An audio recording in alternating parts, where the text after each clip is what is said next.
a nossa live de hoje com o doutor Bruno Brandão Carreira, psiquiatra especializado em dependência química, sócio, membro fundador da Associação Brasileira de Neuropsiquiatria.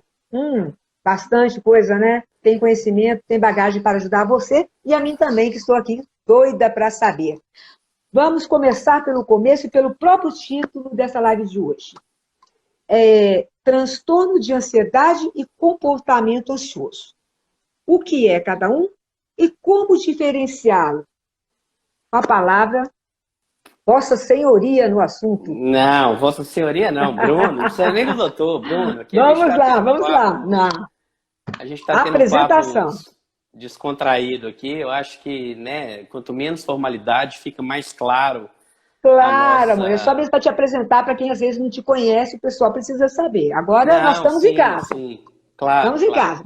Vamos lá. Então, eu acho que antes da gente falar em transtorno de ansiedade, a gente precisa definir o que é ansiedade, né? Eu acho que uma pergunta inicial, assim, para a gente começar a discutir sobre isso, o primeiro aspecto que a gente tem que discutir é: ansiedade é uma coisa ruim, né? Será que ter ansiedade é ruim?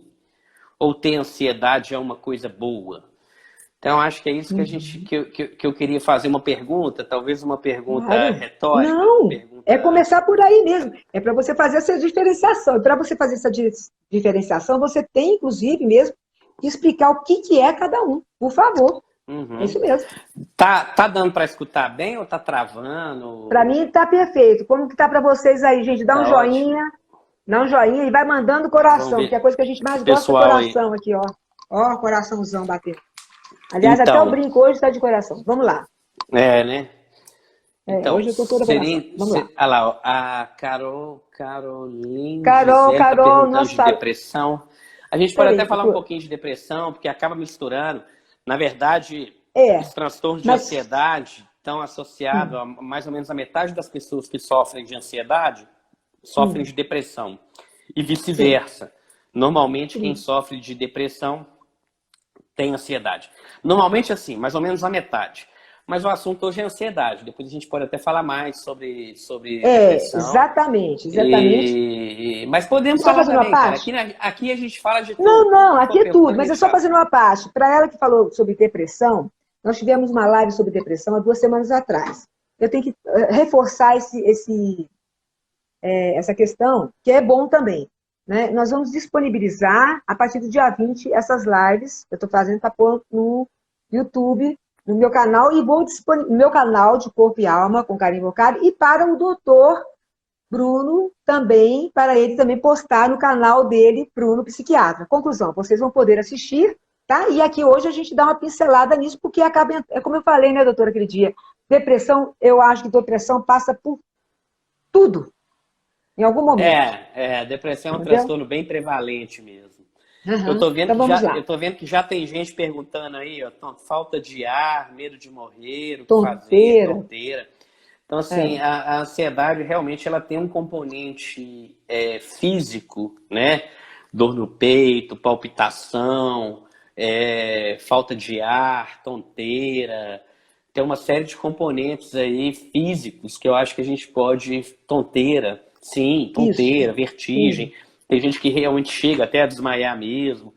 Mas assim, antes da gente entrar na doença, no transtorno da ansiedade, insônia está ligada à ansiedade. Eu fiz uma postagem, se não me engano, foi antes de ontem, falando justamente isso. Qual que é a relação da insônia com a ansiedade? Tem relação, sim. Insônia com ansiedade tem relação. Aí, tá vendo, cara? E os assuntos são meio que infinitos, né? Não, mas aí que eu queria que você fizesse, justamente para a gente não se perder, vamos seguir, assim, dentro disso que você começou, porque é que você falou, as perguntas vão se cruzando, e aí, de repente, a gente perde um pouco o foco.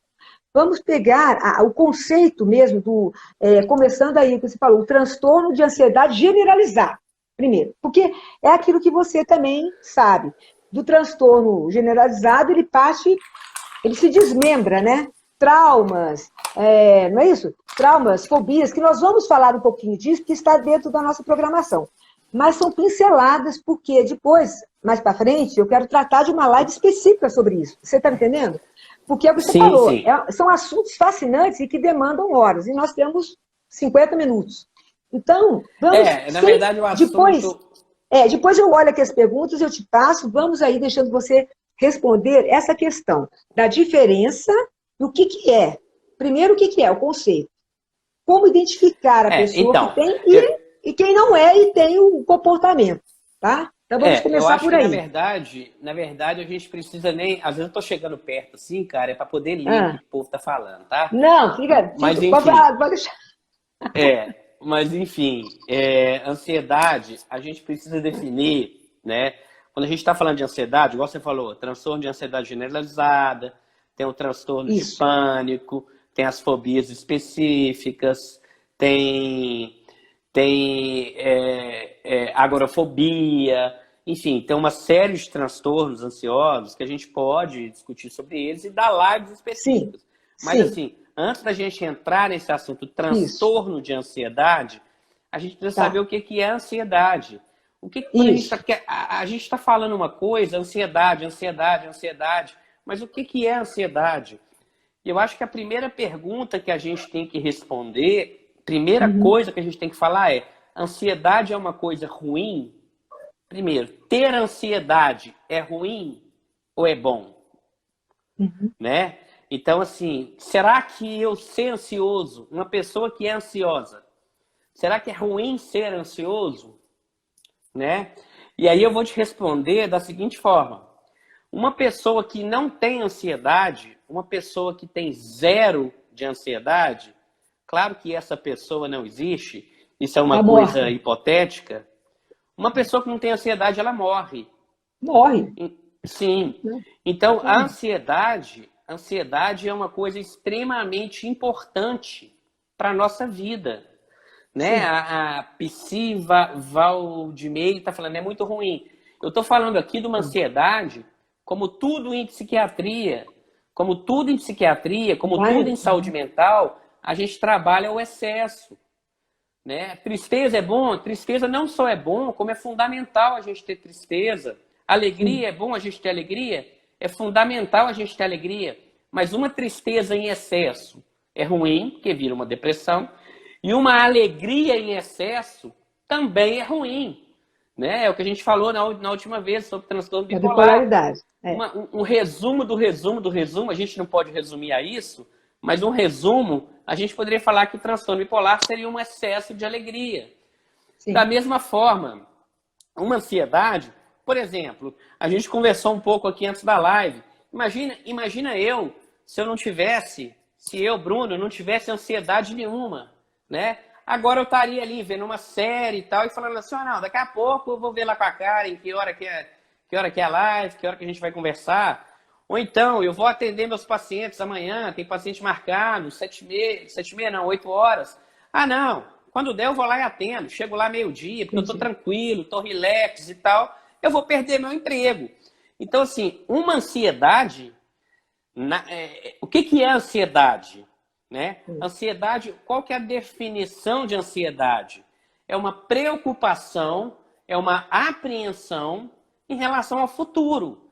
Então, por exemplo, se eu tenho lá, né, eu vou fazer uma poupança, eu vou fazer um investimento, olha, eu estou recebendo aqui meu salário, eu vou tirar alguma porcentagem do meu salário, eu vou pôr numa economia, porque se no futuro eu vou ter um problema, alguma coisa nesse sentido. Isso é uma ansiedade. Mas isso é uma ansiedade do bem. Isso é ansiedade do bem. Como acontece, por exemplo, nessa época que nós estamos vivendo, quem não está sofrendo em algum grau, veja bem, estou falando que é o transtorno, que já parte talvez para a questão exatamente de cuidados médicos. Mas a ansiedade enquanto comportamento, quem não está passando por isso nesse momento de coronavírus, onde está todo mundo trancafiado, que você não sabe, uns não sabem se manter o emprego, outros não sabem se manter a clientela, outros não sabem, de repente você estuda algumas coisas, você muda aqui, muda ali, mas enfim, você está trancafiado, que é aquela mesma história dos temas passados. Então, a ansiedade, essa ansiedade, até para a gente fazer aqui uma live, por exemplo, gera uma ansiedade, pelo menos para mim, que eu fico assim, gente, eu quero levar informação, eu quero tentar responder o máximo possível que o doutor responda, que a gente consiga debater esse assunto, os tópicos, dentro desse tempo. Quer dizer, isso não deixa de gerar uma ansiedade. Mas é aquilo que você falou, desde que eu não chego aqui, começa a ficar palpitando, que eu não consigo nem me concentrar no que você está falando. Aí já é um caso clínico, né? Porque aí eu não só não levo a informação, como ainda estou passando mal aqui. Aí já é diferente. Exatamente. Imagino isso. E é isso, certo? E é isso, assim, que de uma forma didática, o que eu estou tentando falar, é essa questão, é da ansiedade, de uma forma didática, a ansiedade do bem e a ansiedade do mal, vamos dizer assim, né? Você falou aí, por exemplo, agora da pandemia, dessa pandemia. Poxa, a gente está numa pandemia. A gente não sabe se a gente vai ter emprego, se a gente vai ser demitido. Tem algumas pessoas que já estão demitidas, outras podem, sei lá, a gente está numa incerteza. Poxa, e se um parente meu adoecer? E se se eu pegar uma doença, se eu morrer, se eu for demitido e tal? E nós nos precavermos em relação a isso, é muito bom. Uma pessoa que sai na rua, por exemplo, e que usa máscara, ela só usa máscara porque ela está ansiosa. Olha para você ver. Eu vou numa rua, eu estou ansioso, eu estou preocupado. Olha, eu vou sair na rua, se eu adquirir o coronavírus, eu posso levar para um parente meu, ou mesmo eu posso ter uma doença, posso ir para um CTI, pode não ter vaga e eu posso morrer. Isso é uma ansiedade. Sim. Isso faz com que eu coloque uma máscara, com que eu chegue em casa e lave as mãos. Isso é uma ansiedade. Mas isso é uma ansiedade do bem. É aquela ansiedade, é aquela preocupação que eu tenho em relação ao futuro que me faz bem. Então eu chego no meu trabalho, eu falo, nossa, se esses pacientes aqui, todos eles começarem a reclamar de mim, se eu não conseguir resolver o problema dos meus pacientes, eles vão começar a falar que eu sou um ruim médico. Então eu tenho que estudar, eu tenho que me dedicar, eu tenho que fazer isso, fazer aquilo, fazer aquilo. Isso é uma ansiedade, mas é uma ansiedade que me torna mais produtivo. É uma ansiedade que me faz produzir. Existe uma lei... Ô Karen, você fica à vontade para me cortar aí, tá? Pode falar que eu estou olhando aqui, pode ir. Existe uma lei que chama Lei de Arts-Dodson, eu não sei pronunciar muito bem, não. É até um gráfico matemático e tal que foge do objetivo dessa live. Né? Não é tão matemático, não. É um gráficozinho simples, mas que ele fala o seguinte.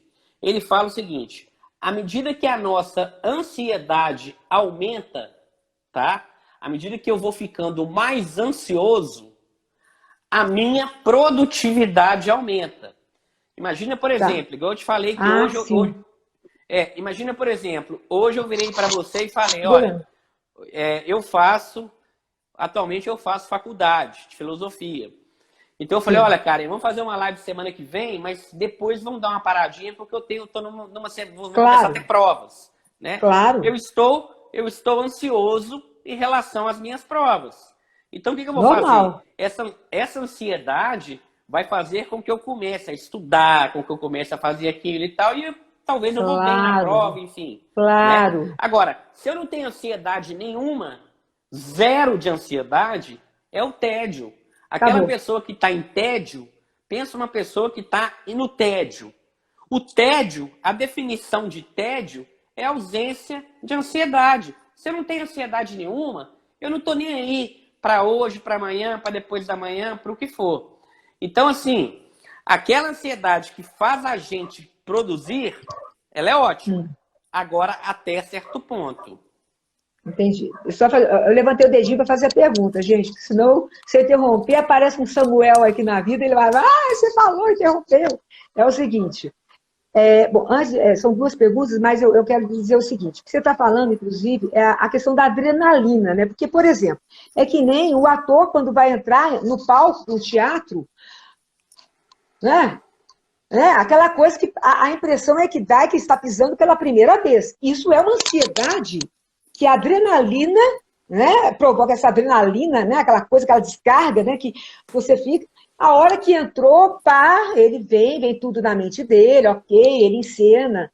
Então, o que eu entendo é o seguinte, enquanto está sendo essa adrenalina legal, aquela coisa do que é novo, ainda que você repita a mesma coisa, mas toda vez que você vai fazer, assim como no palco, assim como estou fazendo aqui uma live com você, não importa que eu já te conheça, que as pessoas, pode ser até as mesmas, não sei, mas ainda assim dá aquela adrenalina. Isso, e a gente não esquece do que a gente quer falar, né? Ok, isso é normal. Agora, a partir do momento que você pisou no palco, o cara pisou no palco e esqueceu todo o texto por causa dessa ansiedade, e que nós viemos, é aquilo que eu já falei aqui, a gente entra aqui e esquece de tudo, isso começa a, eu imagino, a já caracterizar um transtorno que precisa ser cuidado, correto? Perfeito. E a partir disso, tem duas perguntas que eu já vou encaixar aqui, porque ela está pedindo, pelo amor de Deus, para falar, e eu falei, a Luciane Duarte. Depois tem o Pici Valdimeiri. É o seguinte, veja bem, gente, a gente tem que ter prosseguir aqui para não parar, mas essas duas eu já vou fazer porque entra, tá? No assunto quando falo de medo. Veja bem, a Luciane pergunta, tive depressão profunda, estive internada faz 1 ano, ainda tomo medicação, tenho sentido muita falta de ar, estou com medo. Né? Então, depois ela falou na cidade, eu não entendi por que ela falou na cidade, mas depois, sentindo muita falta de ar, estou com medo. Este medo pode estar ligado a essa ansiedade, como uma espécie de um trauma, digamos assim, uma fobia, não sei.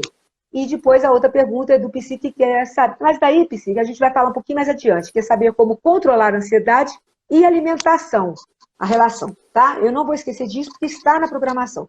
Então vamos direto da Luciene, tá? Sobre tomar a relação que ela tomou, de alimento. E é isso, tem muita relação, a gente pode falar daqui a pouco, mas essa é Luciene, né? A Luciene. Ela está com medo agora, entendeu? A Luciene que fala que está com medo, que está tendo sintomas físicos e tudo. Quando você falou aí, Karen, de adrenalina, né? Você falou assim, olha, a pessoa tá na beira de um palco, vai entrar em cena e sobe aquela adrenalina. Um próximo tema que a gente vai falar semana que vem, que é a esquizofrenia, tem uma fase do transtorno delirante, né? A hora que a pessoa vai ter a revelação delirante, que chama trema. Trema é um termo usado justamente pelos artistas. É aquela expectativa de entrar em cena.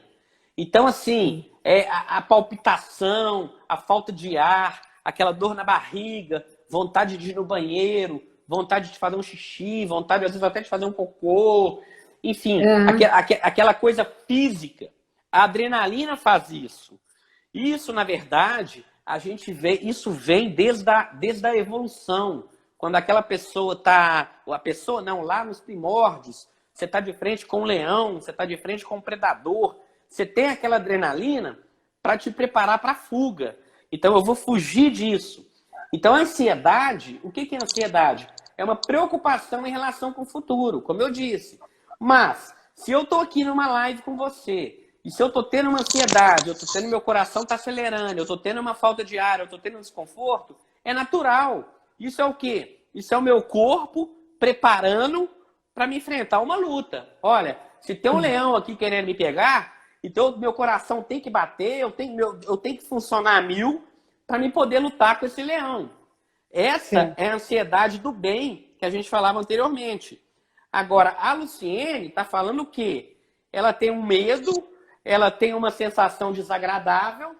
Sim. E ela começa a ter sintomas físicos por uma coisa que não é muito real. Se a gente for falar do ponto de vista técnico, do ponto de vista da psicopatologia em si, a gente até precisa diferenciar medo de ansiedade. Porque uma coisa que é interessante é assim, quando a gente está em consultório, quando a gente está atendendo um paciente, a gente tem que traduzir as palavras que ele fala para a gente. Mas tem aquela questão das fobias, né? Tem aquela questão das fobias. Claro. Pode entrar nas fobias que tem a ver com ansiedade. Fobias, né? Os traumas, o estresse pós-traumático, né? Enfim, uma série de coisas, né? Que pode caracterizar esse medo também dela, né? Pela própria fobia, não sei. Claro, pode caracterizar, né? O medo. Mas assim, a gente tem... Deixa aqui que meu celular aqui tá doidão, peraí. Deixa eu arrumar ele aqui. O seu celular está ansioso. É pior que meu celular está ansioso. Mas eu acho que agora ele já normalizou. Então, cara, olha só. A gente precisa interpretar o que as pessoas falam. Então, muitas vezes uma pessoa fala para mim assim, eu sou bipolar. O bipolar do paciente é diferente do bipolar do médico. O medo do paciente é diferente do medo do médico. Medo, quando a gente fala em medo, eu vou te dar um exemplo que você vai entender fácil. Olha só, vamos supor, eu saio aqui da minha casa, né? E aí eu tô andando ali e tal, e eu me deparo com uma cobra, com uma cascavel. Uma cobra cascavel na minha frente, armando aquele chucalinho lá para me pegar. Vai me dar o quê? Meu coração vai acelerar, eu vou ter sensação de desmaio, eu vou ter suadeira, vou ter tremedeira e vou fazer o quê? Vou sair correndo. Vou sair correndo daquela situação. Isso é um medo. Isso é um medo de uma situação real. Se eu ficar parado ali, aquela cobra simplesmente vai me picar e eu vou ter um problema. Agora, então não é uma ansiedade. Não, aí não é uma ansiedade no caso. Não é uma ansiedade, é um medo. Agora, imagina, por exemplo, uma outra situação. Imagina eu estou em casa, deitado, de pijama, e eu ligo a televisão, e aí passa um programa de animais e um programa sobre cobras de animais. E está passando uma cobra na televisão. E aí eu começo a ter suadeira, começo a ter palpitação, começo a ter uma série de sintomas físicos. Aí eu te pergunto, existe a chance de eu levar uma picada de cobra pela televisão? Não existe. E é isso que diferencia o medo de uma fobia. Uma fobia. A fobia, que é uma ansiedade. Normalmente a fobia. E que faz parte da ansiedade. Faz parte do transtorno da ansiedade. Sim, fobia está dentro do transtorno. É uma das ramificações, digamos assim, desse transtorno. Uma das ramificações, exatamente. Uma das ramificações. Agora, se eu estou diante de uma cobra, por exemplo, real, e eu saio correndo dela, e eu tenho sintomas físicos em relação a isso, isso é um medo, isso é uma coisa real. Isso é uma coisa que vale a pena ter, e você tem que ter. Porque é aquilo que eu te falei, se eu não tiver medo nenhum, se eu não tiver preocupação nenhuma, eu vou ficar parado lá, ela vai me picar e pronto, eu tô lascado. Né? Agora, se eu tô em casa deitado, vendo uma televisão, e eu vejo uma cobra e isso me gera um pavor danado, a fobia, o que eu tô querendo te dizer? A fobia é uma coisa desproporcional. Não faz muito sentido para quem está vendo de fora. Eu falo, poxa vida, por que você está com medo? É só uma televisão. Não faz muito sentido para quem está vendo de fora. Para quem está sentindo, faz. Mas para quem está vendo de fora, não. A mesma coisa, fazendo uma analogia, a mesma coisa a ansiedade. Né? Se a gente está, por exemplo, a gente está vivendo agora uma pandemia. Eu falo, olha, eu não vou gastar mais dinheiro, eu vou começar a economizar, eu estou com medo de ser demitido. Eu tô com medo de eu ser despejado, eu tô com medo disso, eu tô com medo daquilo, eu tô com medo de tal. Aquele tanto de medo, poxa, faz um pouco de sentido. Nós estamos vivendo uma situação difícil, que é real. Então faz sentido a gente ter esse medo, ter essa preocupação. A ansiedade, na verdade, é quando para de fazer sentido. Hoje, por exemplo, uma pessoa me chamou no Instagram e falou assim, é uma pessoa que está no primeiro período de enfermagem, não, de psicologia. Nossa, eu tenho uma fobia de apresentar trabalho, não consigo apresentar trabalho, eu acho que eu vou largar minha faculdade. Embora a fobia social, né, que é um outro tipo de ansiedade, né, qual que é o sentido? Qual que é a lógica? A pessoa vai apresentar um trabalho. Existe a chance de alguém bater nela, de alguém assassinar ela, de alguém fazer isso. É uma coisa meio sem sentido. Todo mundo que está ali está aprendendo. Né?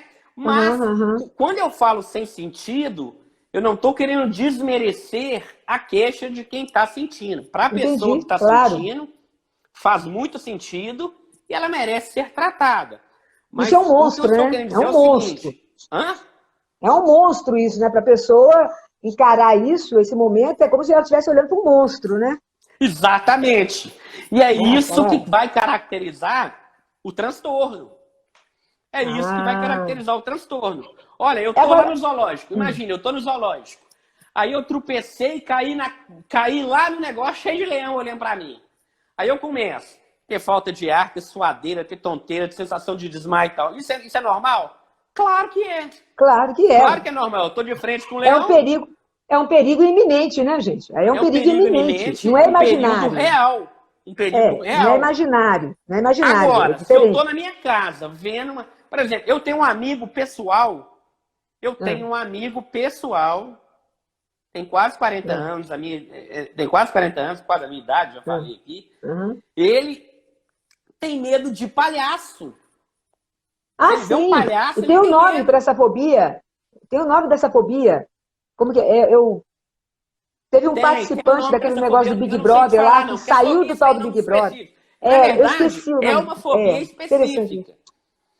As fobias específicas, né? As fobias específicas, cada tipo de fobia específica tem um nome. Por exemplo, eu sei, medo de barata, que muita mulher tem, chama catizáridafobia.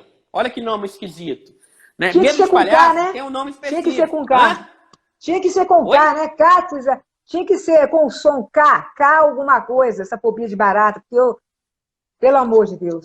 Nossa Senhora. Aí, ó, tem uma pessoa falando aqui, ó, eu tenho medo de sair de casa sozinha.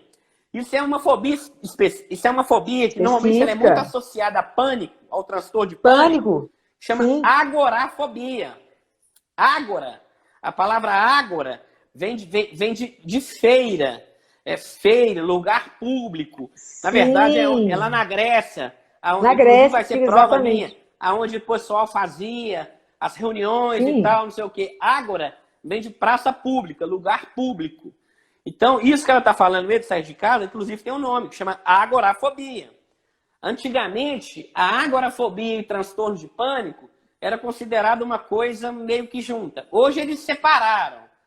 Mas na prática, é mais ou menos a mesma coisa ainda. Foi só uma separação mais teórica, mas tem muita relação. Deixa eu te perguntar uma coisa, uma pergunta que eu achei aqui interessante. Aliás, duas coisas, uma inclusive está aqui comigo no tab. A Thaís, cadê você, Thaís? Eu estava aqui com a pergunta dela, porque eu achei muito interessante. Thaisinha, eu estava segurando aqui, porque eu achei assim, muito, assim, todas, né? Aqui, ó. Doutor, e um hipocondríaco que tem medo de doença? Que diz não ter ansiedade e nem quer tratamento. Essa questão de hipocondríaco, entendeu? Que diz que não tem ansiedade, sendo que ele tem medo de doença, sim. Lógico, se ele é hipocondríaco. Então, mas aí, eu acho que dá essa distorção de ansiedade com medo, gente. Eu acho que embaralha tudo, não é não? Tem tratamento. Embaralha. Sei lá. Só que, ó, a Silvana Faria está ajudando a gente aqui, ó. Ela está ajudando aqui, ó. Medo de barata medo de barata não, desculpa. Medo de palhaço é courofobia. Isso, tá? Eu li, exatamente. Eu vi há muito tempo, 2 anos. Só para deixar claro, cada medo específico normalmente vai receber um nome. Mas o que está por trás desse medo, normalmente a gente define todos os medos específicos assim, é chamado de fobia específica. Por quê? Fobia específica a alguma coisa. E aí essa coisa normalmente vai receber um nome. Mas de um modo geral a gente coloca na categoria de fobia específica e tem um tratamento específico para esse tipo de fobia específica. Mas teve uma pessoa que falou alguma coisa aqui também. Não, mas eu quero muito assim que você até retome um pouquinho isso, porque a gente é o seguinte, costuma-se dizer que esse transtorno de ansiedade, o transtorno de ansiedade, não estou falando do comportamento ansioso, é muito buscado, né, o tratamento, principalmente pelas mulheres, tá? Segundo eu andei lendo aí, falo que as mulheres têm mais tendência a buscar tratamento porque elas sentem mais. Aí eu pergunto, seria isso? Por quê? Digamos assim, nós mulheres somos mais, né, é o que dizem, né? A gente age mais pelo emocional, enquanto o homem é mais pelo racional, em via de regra, né, gente? Isso daí, assim, varia muito, lógico. Mas a mulher tem muito essa coisa do emocional. As emoções talvez fiquem mais exacerbadas nas mulheres. Seria isso, talvez, o motivo para levar a essa ansiedade demasiada a ponto de causar aquilo que você fala. Quando causa um prejuízo, já é um distúrbio. Seria Sim. esse o motivo? A palavra, quando você fala aquilo que eu falo, a palavra que resume praticamente tudo em saúde mental, para não falar tudo, é bom falar praticamente, porque às vezes tem uma coisinha ou outra e tal, mas de modo geral é prejuízo, sofrimento. Mas quando você fala aí de medo de chuva, né? Tem gente falando aí. Aí já entra numa fobia específica também. Quando você fala de mulher e homem, sim, normalmente os transtornos ansiosos são mais comuns em mulheres. Claro que isso varia. Às vezes, por exemplo, eu tenho, se não me engano, existe uma fobia que chama fobia de sangue, injeção, ferimento. Pessoa que tem medo de sangue, tem medo de corte, não pode nem acompanhar uma pessoa no laboratório que passa mal. Tem algumas prevalências que são iguais, tá? Tem algumas prevalências que são iguais, tanto homem quanto mulher. A própria depressão, a gente não foge muito de depressão, normalmente ela é classificada, são para cada 2 mulheres, um homem tem, para cada 3 mulheres, um homem tem. Mas a gente tem que pensar o seguinte, normalmente o homem, ele demora mais a procurar médico. Então, assim, os transtornos ansiosos, eles são mais comuns em mulheres, verdade. Mas até que ponto são realmente as mulheres que têm mais transtornos de ansiedade ou são as mulheres que procuram mais? Então, se eu estou no consultório muitas vezes e eu só estou atendendo mulher, eu viro para você e falo, poxa, Karen, eu estou achando que é só mulher que tem ansiedade. Homem não tem ansiedade, não. Mas muitas vezes os homens estão em casa, passando mal, e está enrolando para ir no médico. Porque a mulher, de um modo geral, ela tem uma tendência a procurar mais. Entende? Tem mais coragem para isso, né? Vamos dizer assim. Tem mais coragem. Sim, eu acho que a mulher tem mais coragem para médico. Eu acho. Sim, eu vou te dar um exemplo, só para você entender. Por exemplo, depressão. Quando você fala transtorno depressivo, normalmente as mulheres são apontadas como as mulheres têm mais depressão, têm mais depressão que os homens. Beleza. Mas quando você coloca isso para depressões graves, aquelas depressões com sintomas psicóticos, com ideação suicida, aquelas depressões que muitas vezes precisam de uma internação, a prevalência entre homem e mulher, ela fica igual. Então, assim, a depressão leve, a depressão moderada, as mulheres têm mais. Mas a depressão grave, homem e mulher é igual. Aí vem aquela dúvida. Será que os homens também não têm depressão leve e moderada igual as mulheres? Mas só que eles não procuram? Pode então, ser. o transtorno de ansiedade é mais ou menos isso também. As mulheres têm mais. Isso varia de transtorno para transtorno. Mas tem essa dúvida aí. Bom, vamos aqui a 2 questões que vai entrar na continuação do nosso esqueminha aqui, que é o seguinte. Primeiro, tem se perguntado muito, se bem que isso é mais para o final, mas já vou falar. Primeiro, se o transtorno de ansiedade, né, que passa por essa... não, ainda fala o transtorno de ansiedade como TAG, tá? Transtorno de ansiedade generalizado. Primeiro, se tem cura. Segundo, virei empresário, o escritor escreveu assim, virei empresário. Estou com muita falta de ar, não estou conseguindo dormir por causa disso. Tem o TAG, que é o transtorno de ansiedade generalizado. E nunca tomei remédio. Qual remédio poderia comprar agora? Porque o hospital nessa pandemia não é aconselhado. Acho que não. Enfim, e se tem cura, falar né? Isso não tem como falar isso para ela assim, porque medicamento, na verdade, ela tem que passar por um médico para ele avaliar por quê. Porque muitas vezes ela pode ter uma... Por exemplo, eu falo para ela, olha, toma tal remédio, toma o remédio X. De repente, ela tem uma contraindicação a esse remédio. Então, por exemplo, eu falo, olha, toma esse remédio. Muitas vezes esse remédio ele é contraindicado para uma pessoa que tem uma doença cardíaca, ou ele é contraindicado para uma pessoa que tem uma disfunção tireoidiana, um outro problema. Ou muitas vezes, por exemplo, doenças da tireoide, doenças, não só da tireoide, doenças clínicas, né? Algumas doenças endócrinas, doenças clínicas de um modo geral, podem manifestar como transtorno de ansiedade. Um ataque de pânico, por exemplo, uma crise de pânico, ela pode ser idêntica a um infarto. Tanto que, normalmente, uma pessoa que está tendo um ataque de pânico, normalmente ela não pensa em procurar um psiquiatra. Ela vai para o pronto-socorro ela fala, eu estou infartando, e o médico que atende ela fala, isso é um infarto. O próprio médico, porque ela chega no hospital e fala, olha, eu estou com falta de ar, estou com dor no peito, estou com isso, estou com aquilo. Os sintomas são idênticos, pode ser, claro que nem sempre, idêntico a um infarto. Aí chega no hospital, aí o médico plantonista vai falar, olha, vou pedir um eletro, vou pedir uma enzima cardíaca, vou pedir esse exame. Depois que ele fez uma série de exames, que ele avaliou aquele paciente, que ele falou, não, o coração dessa pessoa está uma maravilha. E aí vai sondando a história, vai procurando, vai buscando, fala, não, isso aqui realmente não é um problema físico. Ela tem uma ansiedade que ela precisa tratar. Então, para a gente falar assim, olha, toma determinado remédio, realmente a gente precisa avaliar esse paciente para saber, primeiro, se é um transtorno de ansiedade. Porque outras doenças podem manifestar como sintomas idênticos à ansiedade. Um hipertiroidismo, por exemplo, uma tireotoxicose, que é uma intoxicação por hormônio da tireoide, um excesso de funcionamento da tireoide, pode manifestar como sintomas idênticos a um ataque de pânico, onde você não consegue diferenciar.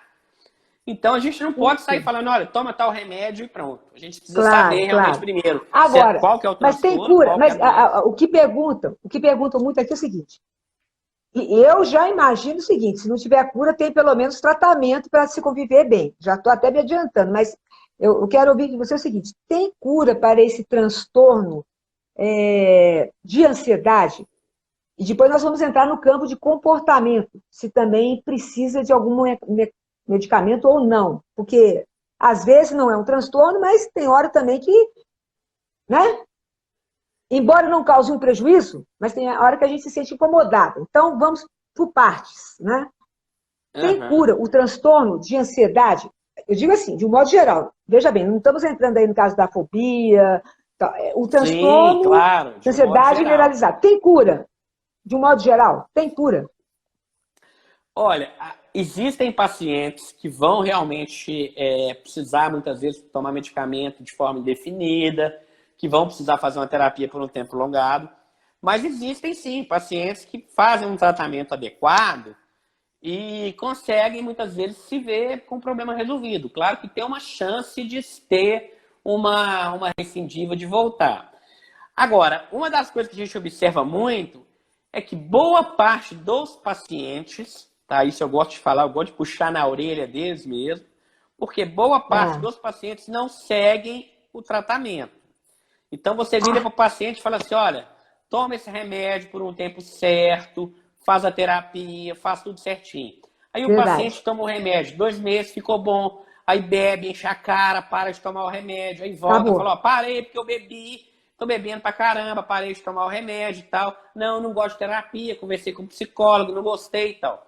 O que a gente percebe é, aqueles pacientes que realmente fazem um tratamento certo, correto, segue todas as orientações, segue tudo certinho, bonitinho e tal, a chance deles se verem com seu problema resolvido, ou mesmo muito atenuado, ela é muito maior. Então, assim, da mesma forma que um hipertenso, um diabético, por exemplo, imagina um hipertenso. O cara chega no cardiologista, tá com pressão alta. Aí o cardiologista vira para ele e fala assim, vou te passar um remédio aqui, mas você vai fazer uma atividade física e você vai fazer uma dieta e daqui a 3 meses você volta aqui. Se essa pessoa seguir tudo que o cardiologista falou, muitas vezes, quando ela voltar no retorno dela, o cardiologista vai suspender o remédio dela, porque ela seguiu tudo certinho. Ou então, se fosse uma hipertensão grave, uma hipertensão no estágio 3, uma hipertensão no estágio 2, uma hipertensão no estágio avançado, no mínimo, ela vai melhorar. Então, assim, medicamento, mas principalmente mudança de hábito de vida. Isso aí é fundamental.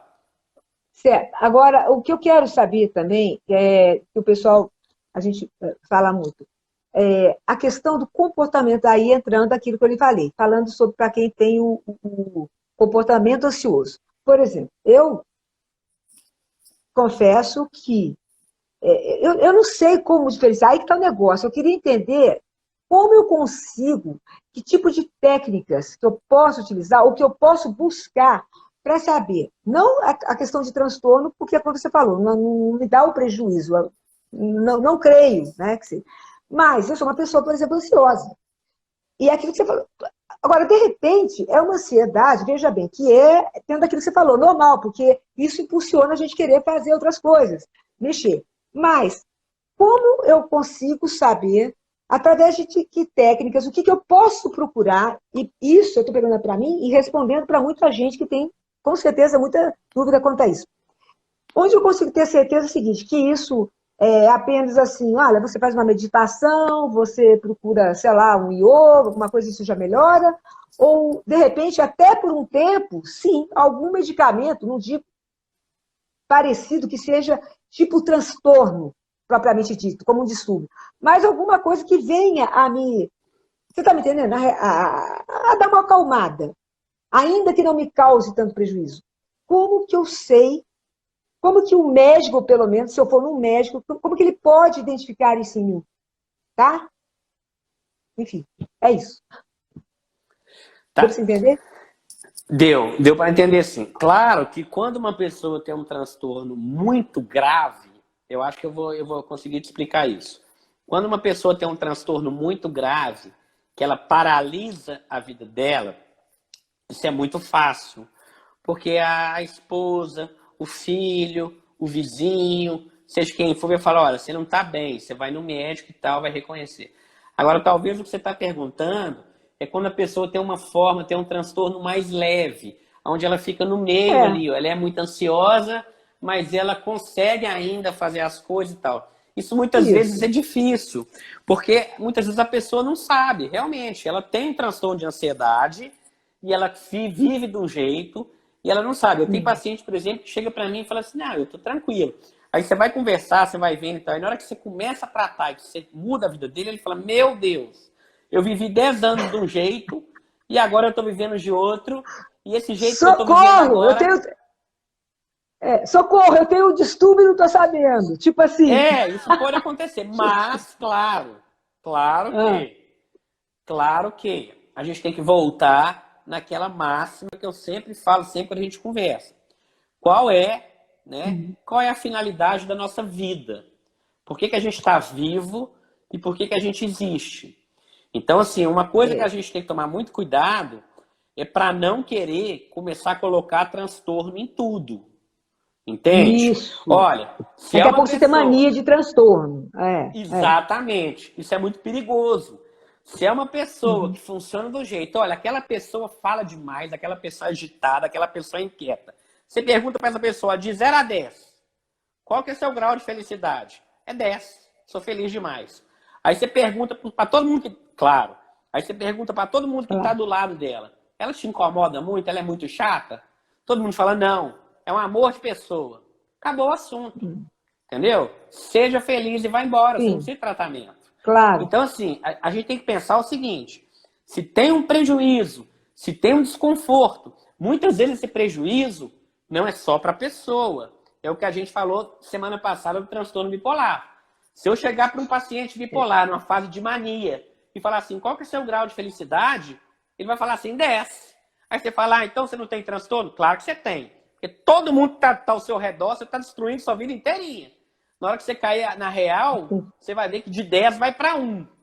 Né? Mas assim, se é uma pessoa que está no equilíbrio, que ela está vivendo bem, ela pode ser até mais agitada. Eu conheço pessoas que são mais agitadas, são extremamente felizes. Então a gente não tem que ficar buscando problema. A primeira pergunta que a gente tem que fazer para uma pessoa é, olha, eu sou assim, eu falo demais, eu adoro conversar, eu falo isso, eu interrompo as pessoas, eu não sei o quê, não sei o quê, não sei o quê. Beleza, pode falar. Você pode falar o seu comportamento todinho para mim. Mas o principal que me interessa saber é qual é o impacto que isso tem na sua vida. Se você tem uma maneira de funcionar, e esse impacto dessa maneira que você funciona na sua vida não te faz mal, não te causa prejuízo, não faz sentido mudar. Eu gosto de brincar assim, andar pelado na rua é errado? Na rua onde a gente está hoje, mas numa comunidade indígena, por exemplo, não é. Então vai depender, o seu comportamento, ele vai estar muito associado ao contexto que você está. Então, se você tem um determinado comportamento e esse comportamento não te faz mal, não te causa prejuízo, não causa prejuízo a quem está do seu lado, não faz sentido você mudar. Aí você fala assim, então uma pessoa... Hã? Não, o que eu ia falar... Não, pode continuar seu raciocínio, depois eu falo. Pode ir. Então, uma pessoa, você vai citar o exemplo, desculpa. Então, você pega uma pessoa, por exemplo, você pega uma pessoa que tem um transtorno de personalidade antissocial, que o termo mais correto seria um sociopata, alguns chamam de psicopata. Aquela pessoa que mata todo mundo e tal. Na verdade, tá? Só fazer uma correção. O antissocial não é essa pessoa, não. Ele normalmente é uma pessoa do mal, mas existe uma variedade que é essa que mata todo mundo. Mas nem toda pessoa que é antissocial é desse tipo do mal total. Mas imagina uma pessoa... Até porque é uma característica, né? Claro. Até porque pode ser uma característica da pessoa. A pessoa não é de muita conversa, enfim. É o critério, é o dia a dia da pessoa. Né? Imagina, por exemplo... Claro. Imagina, por exemplo, um sociopata, né? Muito conhecido como psicopata, embora o termo mais correto seria sociopata.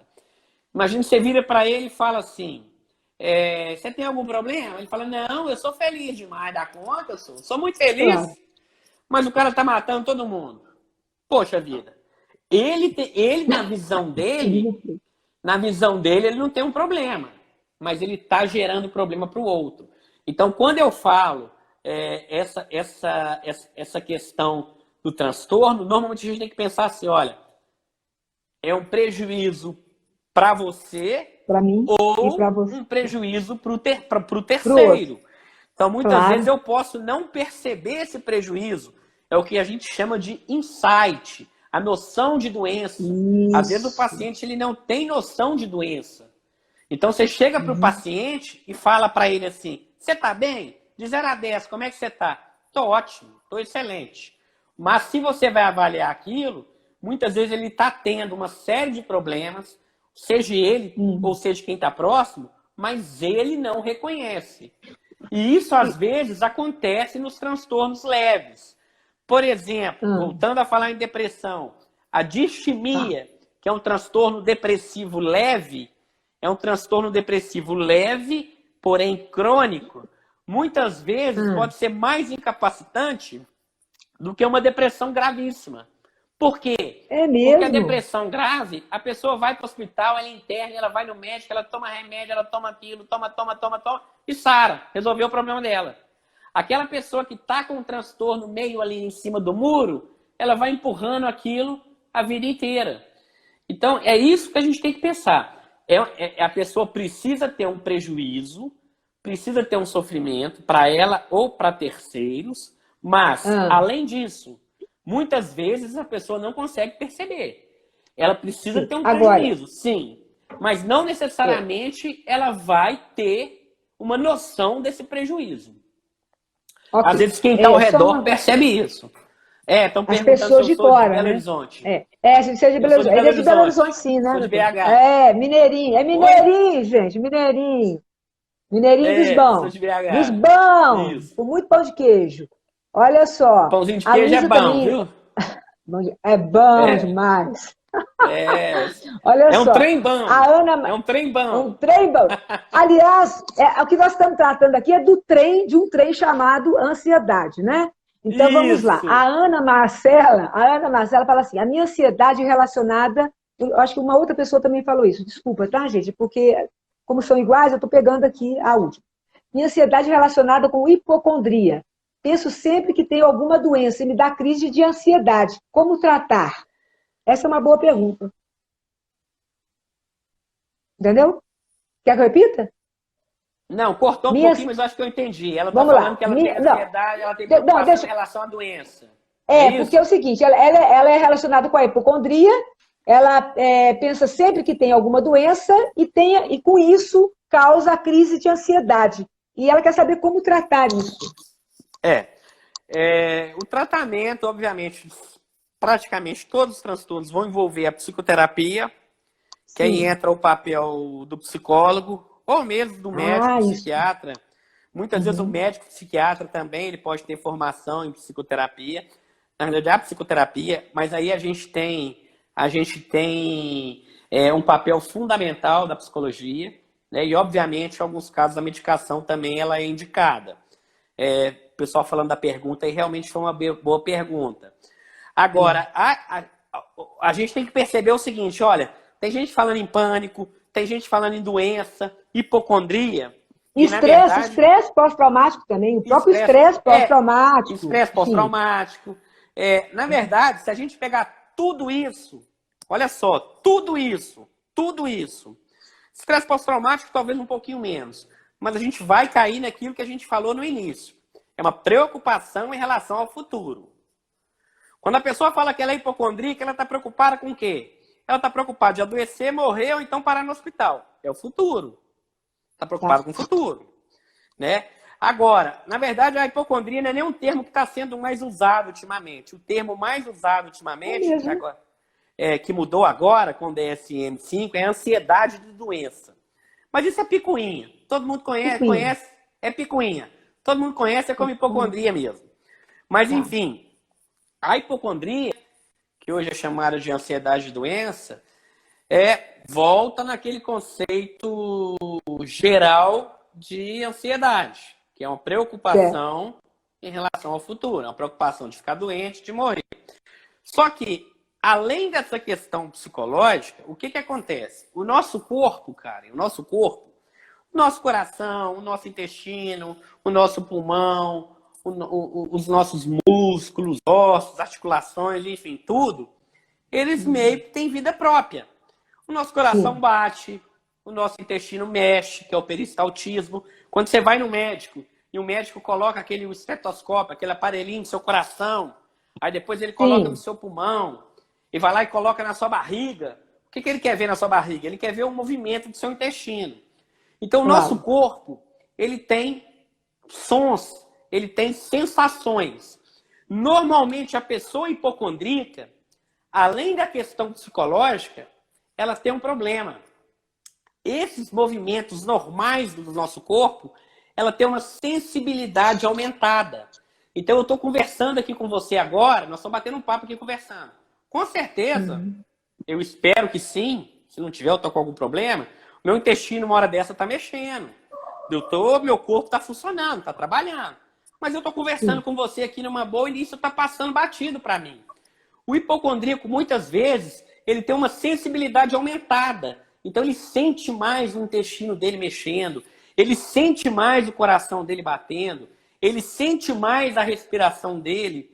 E ele associa isso muitas vezes com doença.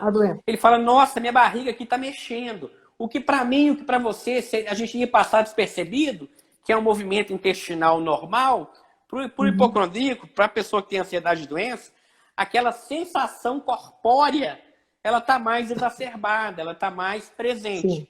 Isso é um dos motivos, tá? Mas o tratamento vai ser o quê? Vai ser a terapia, ou seja, além disso, no hipocondríaco, no ansioso de doença, ele vai precisar, claro, descartar, porque a gente tem que pensar o seguinte, às vezes você está falando que a pessoa é hipocondríaca, fulano é hipocondríaco. Depois de um tempo você acha uma doença nela, e aí? Aí você fica de cara grande. Então, muitas vezes, a gente tem que lembrar que o hipocondríaco, ele pode estar doente também de verdade. Claro, então, um ponto do tratamento do hipocondríaco é justamente a gente descartar e mostrar para ele. Claro que você não vai mostrar para ele, virar para ele e falar assim, olha, vai embora, se não tem nada não, tchau, some daqui. Né? Você vai chegar para ele e mostrar para ele, tentar como escuta empática, você vai escutar ele, vai discutir com ele o caso dele. E associado a uma terapia, você costuma ter um resultado, um resultado interessante. Mas para resumir tudo, tá?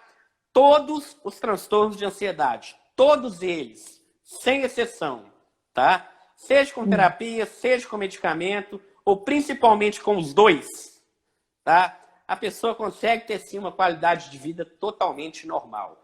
Se ela vai precisar tomar remédio pro resto da vida ou não, isso vai depender de pessoa para pessoa. Mas que ela consegue ter uma vida normal, com certeza ela consegue. Certo. Teve uma pergunta aqui, teve uma pergunta aqui. Gente, eu vou falar no final, mas já também falo agora. O Instagram dele é @BrunoPsiquiatra. Nós vamos deixar tudo aqui marcadinho, tá? Vamos fazer um pedido para vocês seguirem Bruno Psiquiatra, que é um grande doutor, e por gentileza, me siga também, né? Isso! Eu vou agradecer segue muito Karen, de corpo e alma. Junto, né, Karen? Tamo junto ali, ó. E depois das provas, vamos. Só vou dar uma parada por causa dessas provas minhas aí, que eu tenho umas provinhas cabulosas aí, mas vai dar certo. Não, e outra coisa, o YouTube também, tá, gente? O dele é Bruno Psiquiatra.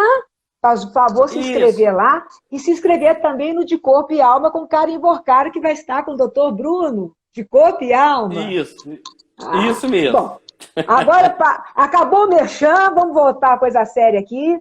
E já vou dizer até uma coisa para vocês, gente. Tem umas perguntas que eu vou responder, Gabriela, vou responder agora, Gabriela. E tem uma aqui que pediu, pelo amor de Deus, para responder, mas eu não sei onde está, Fernanda, a sua pergunta, tá? Mas antes de responder, perguntar, é o seguinte, gente, eu quero deixar claro que às vezes a gente... isso é próprio, é típico de mim e estou vendo que pelo doutor também. A gente é um assunto sério, lógico que é tratado sempre com muita seriedade. Agora, é claro que a gente descontrai, né? De repente, numas brechas, a gente... né? Dá para dar uma risadinha, uma coisa ou outra, sem desmerecer, pelo amor de Deus, o problema de ninguém aqui. Que fique bem claro isso, porque nós estamos vivendo uma época onde tudo é o tal do politicamente correto, que é um inferno. Aí você... fala uma coisinha assim, já pega, já acha que você está querendo ofender, tripudiar, e não tem nada disso.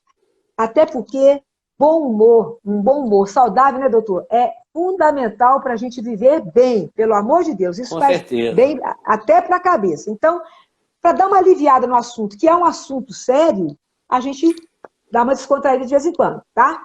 Bom, mas voltando aqui. Claro. Teve uma aqui que perguntou, Jesus, vamos lá, a pergunta é grande, inclusive. Quando tenho crise de ansiedade... aqui, ó, a Paulinha também. Oi, quando tenho crise de ansiedade, não consigo comer nada. Tudo entala na garganta e assim perco peso rapidamente. Olha só, ela falando que perde o peso. A Fernanda Ferreira, não, a Fernanda Ferreira também, médico do meu marido. É médico do seu marido? Que coisa boa, seu marido tem boas mãos. Ele é ótimo, ele não parece muito bom não, Elizabeth, ele é ótimo. E a Gabriela pergunta aqui, é normal usar estabilizador de humor na ansiedade ou somente na bipolaridade? Então, a questão do estabilizador de humor, tá? Se pode ser para a causa da ansiedade, e também essa questão da alimentação, que a Paulinha falou aqui, que não consegue comer nada, e que também é devido à ansiedade, né? Com certeza. Tá. Então tá aí. Então vamos começar pela alimentação, tá? Tá. A ansiedade, ou melhor, o transtorno de ansiedade, ele pode se manifestar como qualquer sintoma físico.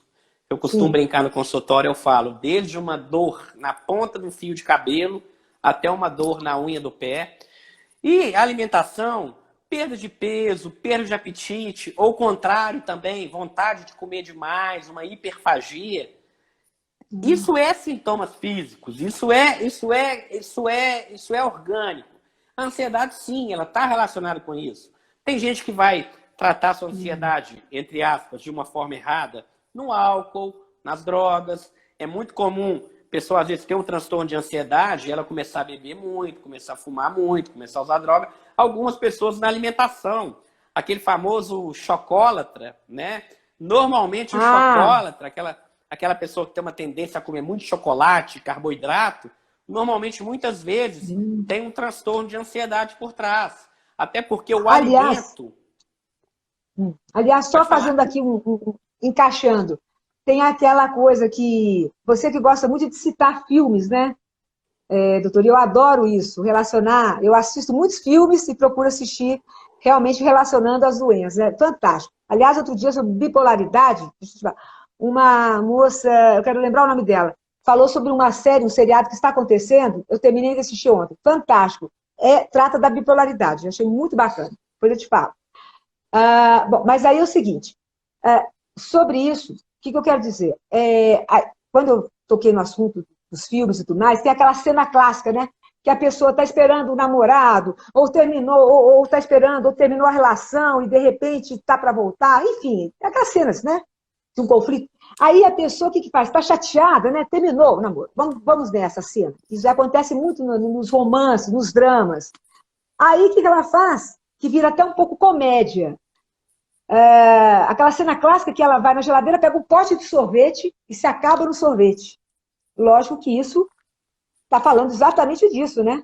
Da sociedade que você desaba no chocolate, no sorvete, mas pode ser exatamente por um período momentâneo, por causa de um relacionamento que não quer dizer que a pessoa precise tomar medicamento, talvez, por causa disso. Claro que não, claro que não. Né? Nós somos caracterizados, o ser humano, ele é caracterizado por variações. Vai ter um dia que eu vou estar mais triste, vai ter um dia que eu vou estar mais alegre. Vai ter um dia que eu vou estar mais ansioso, vai ter um dia que eu vou estar mais relaxado. Isso é totalmente normal e a gente quer isso mesmo. Uma pessoa que não tem essa variação, provavelmente ela está com um problema também. A gente tem que ter essa variação, tá? Mas aí no caso dela... é ansiosa. Oi? No caso dela, aí que ela está falando que ela não consegue comer, né? Que ela falou que não consegue comer. E a Fernanda no caso falou dela que ela não consegue esposo... comer, a gente vai ter que pensar o seguinte, olha, ela não consegue comer. Beleza, igual você deu exemplo aí. Ela brigou com o namorado dela.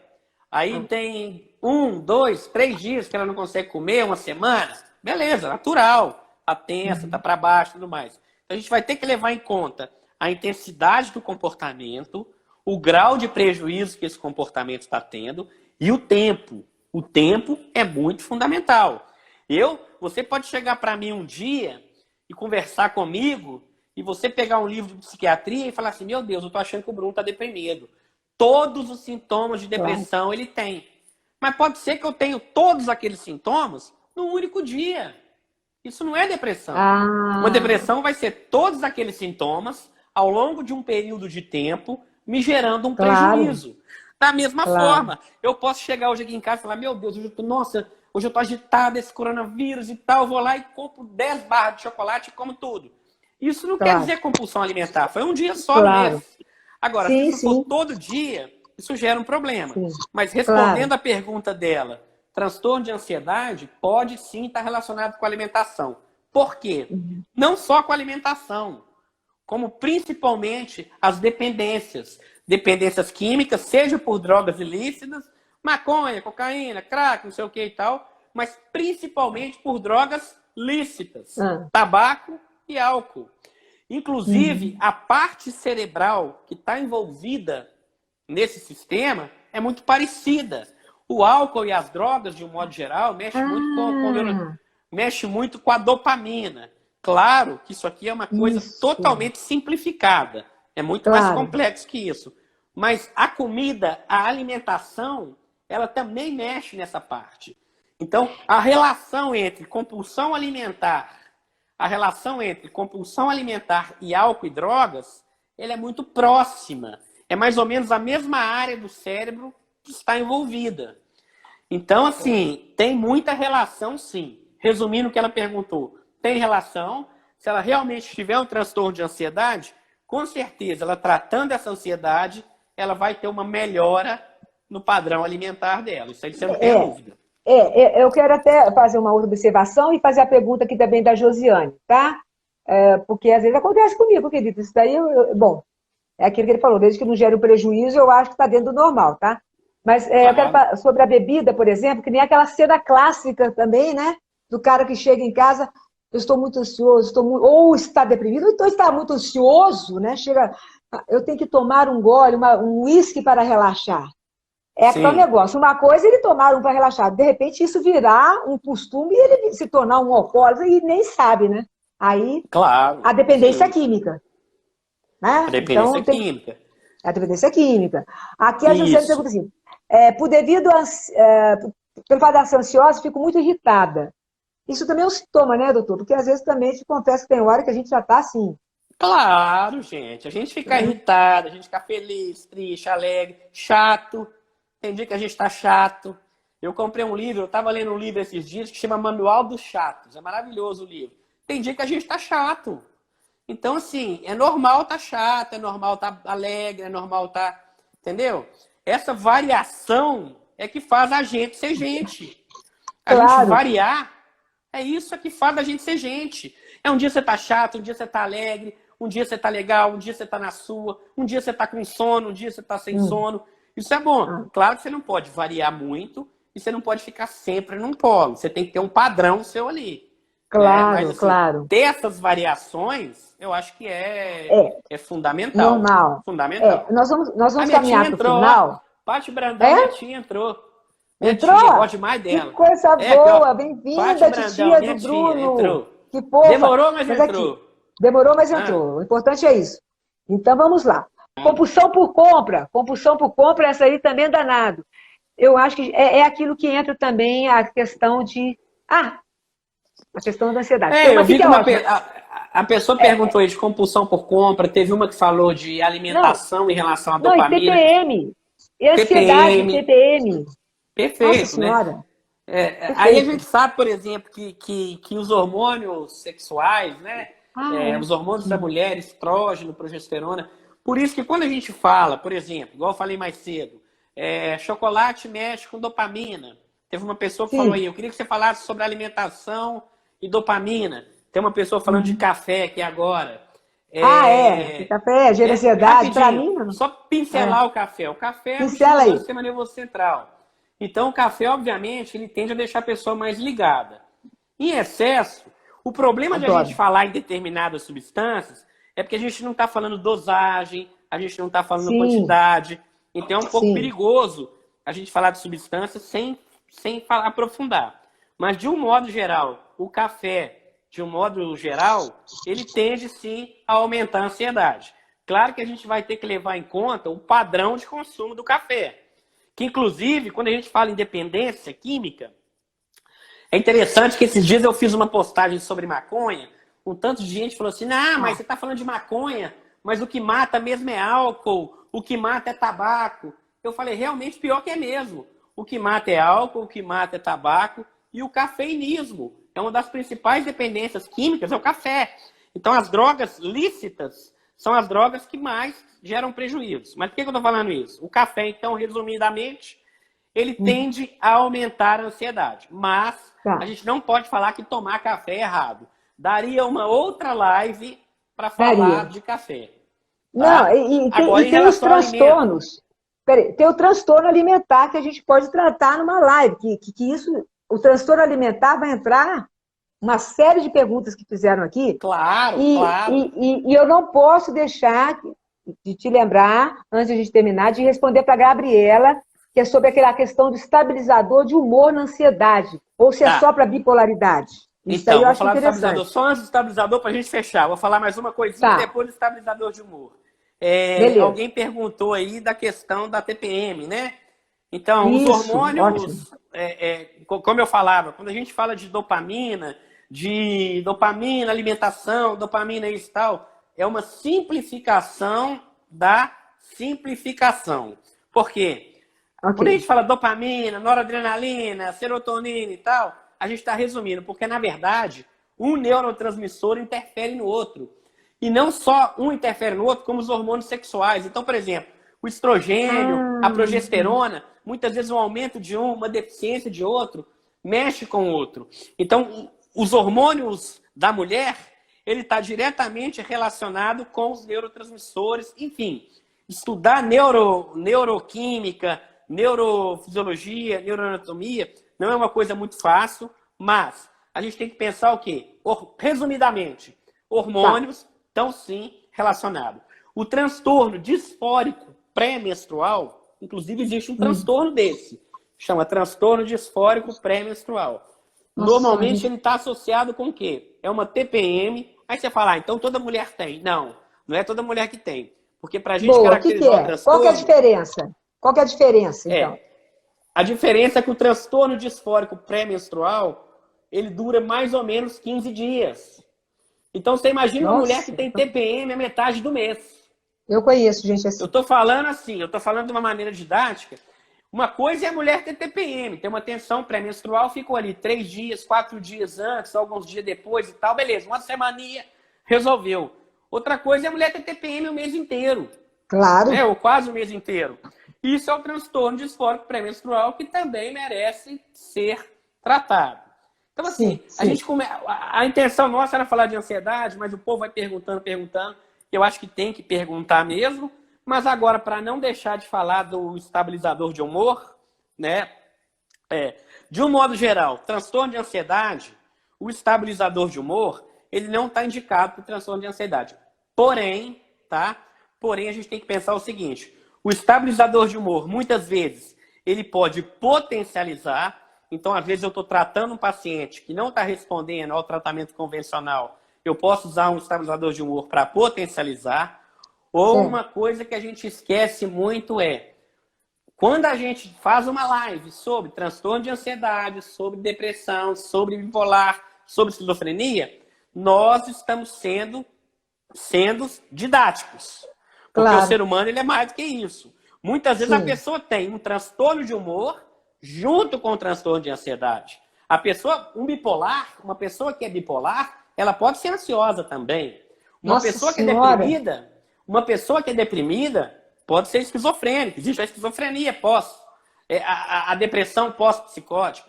Então, assim, a gente fala, não, o médico me passou um estabilizador de humor, mas eu sou ansiosa. Será que ela é só ansiosa?